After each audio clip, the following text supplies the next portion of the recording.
Neptune has slowly begun its ingress into Aries. It'll be there for about 14 or 15 years. What does this mean for you? This is Neptune in Aries through the houses. Let's talk about it. Neptune in the first house of Aries is the reinvention or reinventing of your identity, the personal awakening, let's say.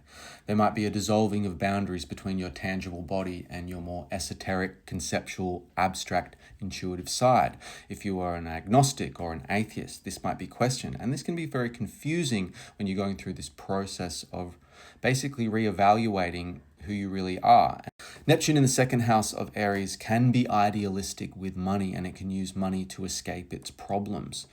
But ultimately, it's asking you to detach yourself from the concepts of materialism that you have in your life, these material possessions. How important are they? Do you actually need them? Neptune entering the third house of Aries could mean that your communication style becomes a lot less clear, harder to express yourself as you become more poetic in how you express your language, your vernacular. There could be a more spiritual connection to your locality. Literally the ground you're walking on could have some kind of presence that you never felt before. There could be a spiritual connection between your siblings and your extended family that you didn't know exist until now. If Neptune is entering your fourth house of Aries, this can help dissolve and heal old family patterns. You could feel a spiritual connection to your heritage, your cultural background, and your roots in general. And your private world, your solitude, becomes a very sacred place.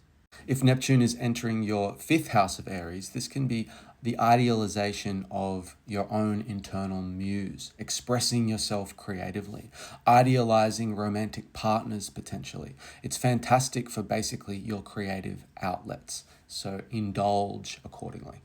If Neptune is entering your sixth house of Aries, it's very important not to escape your daily responsibilities. Actually pay attention to those finer details.